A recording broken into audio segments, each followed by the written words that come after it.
Bienvenue à cette dévotion matinale. Alors que nous plongeons dans la richesse de la parole de Dieu, nous vous invitons à considérer de soutenir cette émission. Votre générosité est essentielle pour nous aider à développer différentes ressources de formation pour apprendre et grandir comme disciples de Jésus. Merci d'être une bénédiction pour ce ministère. Que Dieu vous garde. Bon matin, comment ça va ce matin? Oui, je le sais, je ne suis pas supposé dire ça, Julie.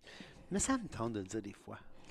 Et je tiens à vous dire que pour ceux qui soulignent à chaque fois qu'on commence, on dit un anglicisme en vous souhaitant un bon matin, nous le savons et c'est un anglicisme volontaire. volontaire. On essaie d'utiliser le moins d'anglicisme possible, mais celui-là, on est contre l'appellation d'anglicisme. Alors, parce que j'aime ça, souhaiter un bon matin. Je trouve ça mieux que bonjour. Bonjour, c'est trop salutation. On dit bonjour.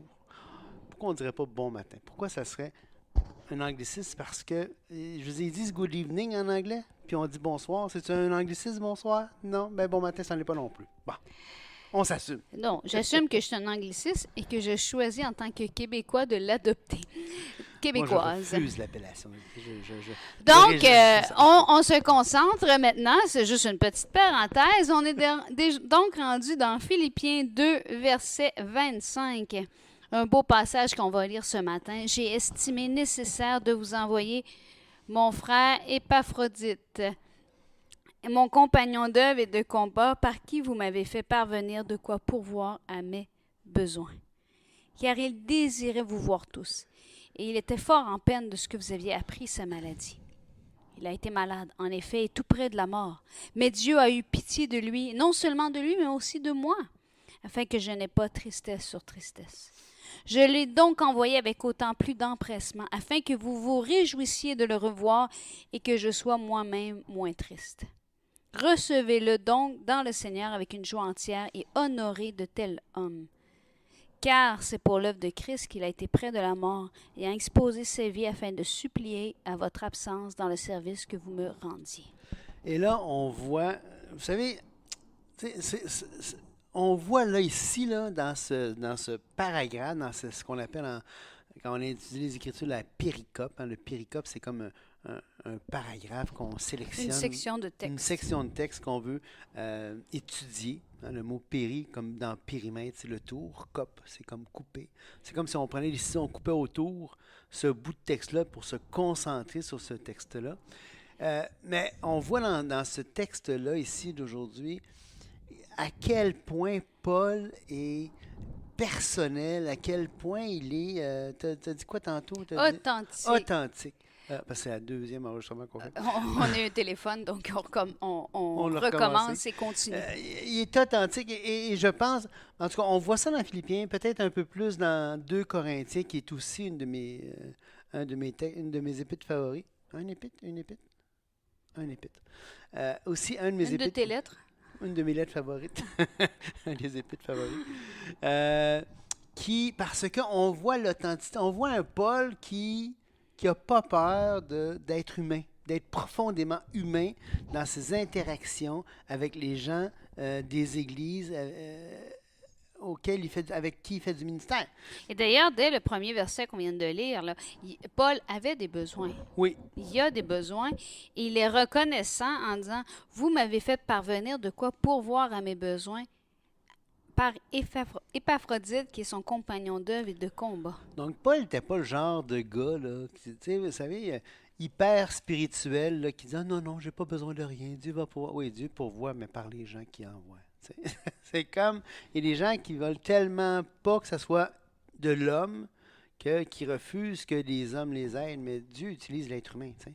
D'ailleurs, il dit au verset 18 de Philippiens 4, ça vaut la peine de tourner là, même si on va s'y rendre. « J'ai tout reçu et je suis dans l'abondance, j'ai été comblé de bien en recevant par Épaphrodite, écoutez bien, ce qui vient de vous comme un parfum de bonne odeur, un sacrifice que Dieu accepte et qui lui est agréable. Et mon Dieu pourvoira à tous vos besoins selon sa richesse avec gloire en Jésus-Christ. » Et là, il y a quelque chose d'extraordinaire.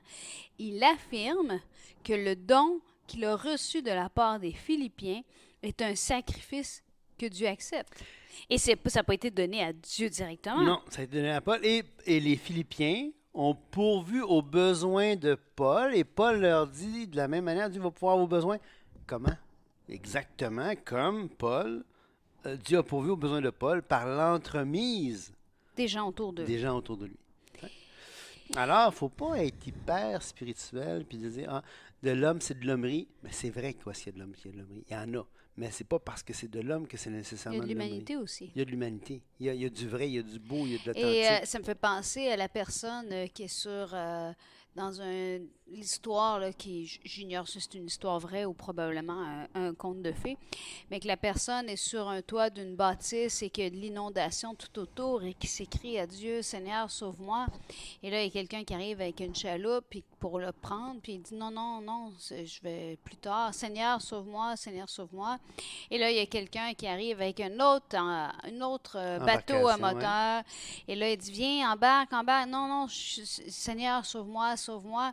Puis là, il envoie un hélicoptère. Avec les secouristes qui descendent. Secouristes qui descendent sur le toit. Et finalement, Non, non, Dieu va pourvoir. Dieu va pourvoir. Et finalement, bon, la personne se ramasse devant Dieu et demande à Dieu, mais pourquoi tu m'as pas sauvé?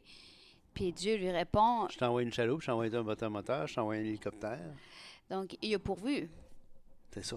Donc, ça. c'est juste pour amener l'idée de Oui. hyper... De ne pas hyper spiritualiser la vie. La vie, pas Non. juste la vie chrétienne, la vie, point. Oubliez pas qu'on parle toujours qu'on peut avoir un impact sur la vie des gens, mais nous aussi, on a besoin de gens qui ont un impact sur notre vie. Plus jeune, j'allais dans une église qui étudiait le livre de Dietrich Bonhoeffer sur l'éthique. Et Bonhoeffer, dans ça, je ne veux pas m'étendre sur Bonhoeffer, il y a des belles choses, il y a des choses, selon moi, qui n'ont pas de sens, mais c'est un homme extraordinaire, c'est un homme qui a souffert sous le régime nazi, c'est un homme qui s'est tenu pour la vérité, c'est un homme qui, c'est un homme extraordinaire. Mais il parle de la réalité dernière, de la réalité avant-dernière. Et la réalité avant-dernière, c'est tout ce qui est en deçà ou avant l'éternité, avant ce qui est final, la finalité. Tu sais. Donc, les réalités d'ici maintenant. Et il disait, le problème, souvent, on va mépriser le ici maintenant. Et ça, c'est à notre grand chagrin. Parce que Dieu, là, Dieu, il a conçu la réalité, premièrement, pour qu'Adam et Ève puissent en profiter. Et tout ce qu'il y a de beau et de bon dans ce monde, c'est Dieu qui nous en fait profiter. Alors, c'est comme si on dit à Dieu, écoute Dieu, on ne veut rien savoir de ce que tu nous as donné pour le ici maintenant. Et en quelque sorte, on fait un pied de nez à Dieu. Ben, c'est de l'orgueil. C'est de l'orgueil, effectivement. C'est de l'orgueil de dire, c'est pas assez bon, moi je veux juste ce qui est le dernier. Tu sais. Et ce qui est intéressant, c'est qu'à chaque fois qu'on parle, à chaque fois qu'on se plonge dans l'Écriture, puis on regarde c'est quoi la marche avec Dieu, c'est comment on fait pour plaire à Dieu, c'est toujours lié à des actions concrètes, physiques, Oui, actuelles, maintenant. Même si on parle de méditer, mais tu médites la parole pour la mettre en pratique. Puis si tu la mets en pratique, ben tu vas prendre soin les uns les autres. Oui. Tu vas prier les uns les autres. C'est toujours une action... ça demeure une action pour une vie concrète. Aujourd'hui, ce n'est pas que prier pour Seigneur, reviens. Oui. Et là, c'est intéressant aussi parce qu'on voit aussi le cœur de Paul, tu l'as mentionné, mais on voit aussi le cœur d'Épaphrodite. Oui. Et on voit aussi le cœur des Philippiens. Oui, il y a absolument. comme les trois qu'on voit là ici. Il désirait vous voir tous. Il était fort en peine de ce que vous aviez appris, sa maladie. Donc, on a un homme ici, Épaphrodite, qui avait le goût de les revoir, puis qui ne voulait pas les inquiéter, les Philippiens. Exactement. Il ne voulait pas être un sujet d'inquiétude. Mais Paul s'arrête pas au fait qu'Épaphrodite ne voulait pas rendre les Philippiens inquiets. Il raconte, il a été malade, en effet, et tout près de la mort. Mais même, il explique même la situation jusqu'à l'extrême. Il aurait pu juste dire, il a été malade, puis là, il est guéri. Mais non, il dit, non, il a été tout près de la mort. C'est comme s'il est en train de dire, vous avez bien fait de vous inquiéter, puis de prier. Oui. Il ne le mentionne pas, mais j'extrapole. Il dit, il a été malade, en effet, tout près de la mort, mais Dieu a eu pitié de lui, et non seulement de lui, mais aussi de moi, afin que je n'ai pas tristesse sur tristesse. Donc, vous savez, quand on prie pour les gens, c'est correct de prier pour les gens pour que Dieu intervienne dans leur vie, et c'est correct de répandre notre cœur en disant, ça nous fait quelque chose. Paul était, je vais juste finir ma phrase, Paul était triste que son ami soit malade. était triste à l'idée de perdre son ami, Oui, même s'il savait la destination. oui, absolument. Absolument.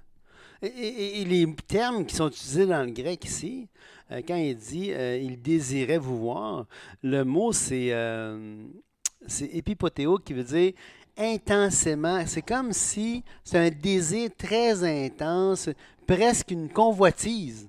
Le mot est intense, le mot est fort, là. C'est vraiment presque une convoitise. Il voulait les voir. Tu sais, quand tu as le goût de voir quelqu'un, tu t'ennuies, là.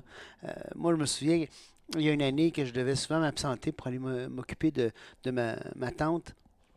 Et cette année-là, j'ai pas pu beaucoup passer de temps avec Julie et que je m'ennuyais d'elle et que j'avais ce désir intense de me retrouver à ses côtés, d'être avec elle. C'est Et des puis, belles paroles que tu dis là.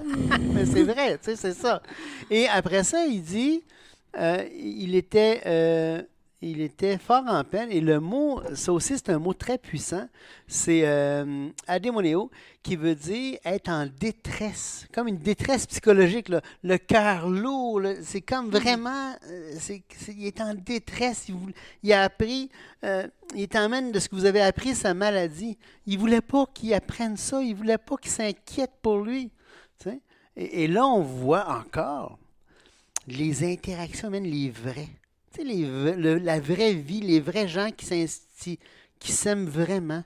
Pas encore une fois, l'hyper-spiritualisme ou le manque de, tu sais, je t'aime en Jésus-Christ. Tu sais, comme si, non, c'est pas du tox, c'est pas du faux, c'est du vrai. C'est des vraies interactions, des vraies relations humaines, une vraie vie, tu sais. Et d'ailleurs, je veux revenir sur ce que tu as dit tantôt, l'année où est-ce que tu as utilisé le terme j'ai dû m'absenter pour prendre soin de ma mère. Ma tante, pardon. Je changerais ta phrase. Tu as choisi de t'absenter. Oui, absolument. On a choisi que tu t'absentes pour prendre soin. Tu n'étais pas obligé de le Non, faire. je l'ai fait volontairement. Tu l'as fait parce que justement, tu avais cet amour-là. Ouais. Tu avais cette même tristesse de savoir qu'elle avait besoin d'aide. Fait que tu t'es rendu et tu t'es rendu auprès d'elle pour l'accompagner. Oui, puis je l'ai fait. Écoutez, il y a peut-être 1200 km qui me séparent de Quaticook, peut-être un peu plus. Et j'ai fait ça peut-être 15-20 fois dans mon année. Aller-retour. Une quinzaine de fois, oui. 15-20 fois aller-retour. Donc, et je l'ai fait, et j'étais heureux de le faire, j'étais content de le faire, je l'ai fait. Et j'ai pris soin de ma tante avec le plus grand, de mes tantes. Hein, j'ai pris soin aussi de mon autre tante qui était avec elle. Et ça a été une année qui a été pour moi une bénédiction. Mais tu sais, là, on voit quand il dit, là, je l'ai donc envoyé avec autant plus d'empressement afin que vous vous réjouissiez de le voir et que je sois moi-même moins triste. Donc, là, c'est particulier, hein, parce que autant que Paul avait la tristesse reliée à la maladie d'Épaphrodite et que Dieu l'a consolé du fait qu'il a été guéri, Paul est en train de dire, je vais pouvoir me réjouir du fait que vous allez vous réjouir que Dieu a guéri Épaphrodite. Oui. C'est quand même extraordinaire, là. Il dit, je vais être moi-même encore moins triste de savoir que vous êtes joyeux de le recevoir. Et c'est intéressant, mais Dieu a eu pitié de lui, et non seulement de lui, mais aussi de moi. Et là, on voit que il y a cette idée souvent dans le christianisme que de nécessité, Dieu va guérir quelqu'un à cause de ce qui s'est passé à la croix. Bon, c'est pas l'occasion maintenant de m'étendre sur le sujet, mais on voit ici que si Dieu a guéri Épaphrodite, c'était pas à cause de la croix, mais c'était par pitié, par miséricorde, Dieu a été touché, vraiment touché, à la fois par Paul et par Épaphrodite. Et par les Philippiens, probablement. Oui, probablement par les Philippiens. Et il l'a relevé. Moi, je trouve ça, on voit encore là que la réalité, là, savez-vous ce qu'elle aborde, la réalité? Savez-vous ce que la réalité n'est pas? La réalité n'est pas simple. Et quand on essaie de mettre la réalité dans des petites boîtes, simple, ça ne fonctionne pas. La réalité, elle est complexe, la réalité. Et Dieu va sauver, va guérir, parce que Dieu est Dieu et Dieu fait ce qu'il veut. Dieu est une personne, trois personnes, mais Dieu est infiniment personnel dans ses relations avec nous, avec l'être humain, avec tous les êtres humains. Hein? C'est pas mécanique, c'est pas... on ne peut pas trouver de loi qui va expliquer comment Dieu agit, comment... Non, Dieu, il est Dieu, puis il fait ce qu'il veut. Et il a donné à la terre aux hommes pour que les hommes gèrent la terre, puis il interagit dans ça. Je voulais bondir au verset 29, mais là, j'ai pas de transition entre ce que tu viens de dire. Donc, habituellement, je trouve des transitions, mais là... Je l'ai donc envoyé avec d'autant plus d'empressement afin que vous vous réjouissiez de le revoir et que je sois moi-même moins triste. Donc, comme tu as dit, il l'a envoyé, c'est comme les Philippiens ont appris la maladie d'Épaphrodite. Ils ont été affligés de sa maladie. Paul, et voyant Épaphrodite en détresse à cause du fait que les Philippiens l'avaient appris, Paul envoie Épaphrodite à la fois. Il dit pourquoi? Il dit, je l'ai donc envoyé avec d'autant plus, afin que vous vous réjouissiez de revoir et que je sois moi-même moins triste. Pourtant, il se détache d'Épaphrodite. Mais Paul, c'est pas juste Épaphrodite qui a été affligé là, de la détresse des Philippiens. Paul aussi, il était triste de ça. Et il a envoyé Épaphrodite. Écoute, Paul est en prison. Là. C'est-tu le fun d'avoir quelqu'un qui est avec toi, passer le temps en prison? Mais non, je ne sais pas, je n'ai jamais été en prison, là, mais j'imagine que tu es seul, tu es dans un contexte difficile, tu as quelqu'un qui vient te visiter, ça doit être extraordinaire, tu sais. Mais Paul le renvoie. Et au verset 29, où est-ce qu'on est rendu? Recevez-le donc dans le Seigneur avec une joie entière. Avec une joie entière. Je serais curieuse que tu me dises, Patrice, le mot entière. OK, je vais aller voir ça. Et honorer de tels hommes. Écoutez, il y a un honneur qui doit être attaché au service. Et n'oubliez pas, ce n'est pas Épaphrodite qui exige l'honneur. Non. L'honneur est offert. Et Paul encourage les Philippiens d'honorer les hommes les hommes ou les femmes, là, car c'est pour l'œuvre de Christ qu'il a été près de la mort. Le mot entière, c'est tout. En tout. Ouais, c'est ce que je pensais. Recevez-le donc dans le Seigneur avec une joie entière, toute, sincère, avec vraie, joie. une vraie joie, là, pas c'est les content de te voir. C'est ça, tu sais, quelque chose de vrai, de réel, une vraie, comment tu dirais ça, là? Une vraie, j'ai juste le mot anglais concern, là, Un vrai intérêt. un vrai intérêt, un intérêt réel pour l'autre, pour son bien-être, pour comment il est. Tu sais, trop souvent, on rentre dans l'artificiel en disant, ah ben Dieu va prendre soin de tout. C'est vrai, Dieu prend soin des gens, c'est vrai. Mais on a le droit de s'inquiéter, on a le droit d'aimer, on a le droit de vouloir le mieux, on a le droit de se réjouir pour les autres, d'être inquiet pour les autres. Et ça me fait penser, quand on dit « honorer de tels hommes », le mot « honorer », c'est Timée? Je vais vérifier, je pense que oui. Qui veut dire, si je ne me trompe pas... And hold such in reputation. Antimos. Timée, on a le mot honneur. Hein, Timée qui veut dire évaluer, mais là on a le préfixe N qui veut dire dans, donc ayez en honneur. Ça veut dire donner une valeur à. Oui. Ça veut dire accorder Considéré une valeur. honorable. Honorer de tels hommes, ça veut dire ces hommes-là doivent avoir une valeur que tu dois leur reconnaître. Ouais. Rendre l'honneur à Dieu, c'est rendre à Dieu toute la valeur qu'il a dans ses attributs, dans ce qu'il fait, ainsi de suite. Rendre l'honneur à un homme, c'est reconnaître ce qu'il a fait. Et Paul le justifie avec le car. Car c'est pour l'œuvre de Christ qu'il a été près de la mort, ayant exposé sa vie. Et non seulement c'est pour l'œuvre de Christ, mais c'est pour supplier à votre absence. Donc, Paul souligne à la fois la relation d'Épaphrodite avec Dieu dans son action et la relation verticale, avec les Philippiens. horizontale avec, Horizontale, avec oui. les Philippiens. Et parce que c'est comme s'il il était émissaire, ou j'allais dire vicaire, mais on ne comprend pas vraiment ça, vicaire, aujourd'hui. Le mot vicaire vient du Messager, terme chérie? messager, mais ça veut dire Porteur? que tu agis à la place de quelqu'un d'autre. Ambassadeur. Ambassadeur, ça c'est bien, ambassadeur. Mais ambassadeur, ça fait plus noble, plus stérile. C'est plus, Bon, plus c'est franc. comme tu plus- veux. J'agis pour l'autre, tu sais, j'agis... Il était le porteur de message. Ouais, là. il Il était important. était, Mais en ça- fait, je dirais, il était les mains, il était les pieds, il était la bouche des Philippiens Oui, en c'est ça. pratique C'est auprès de... C'est ça que tu veux dire? Oui, hein? oui, c'est ça. Auprès de Paul. Donc, il dit, ayant exposé sa vie afin de supplier à votre absence dans le service que vous me rendiez. Et là, encore une fois, on voit l'authenticité de Paul. Il aurait pu dire au service que vous rendiez à Dieu, comme si c'était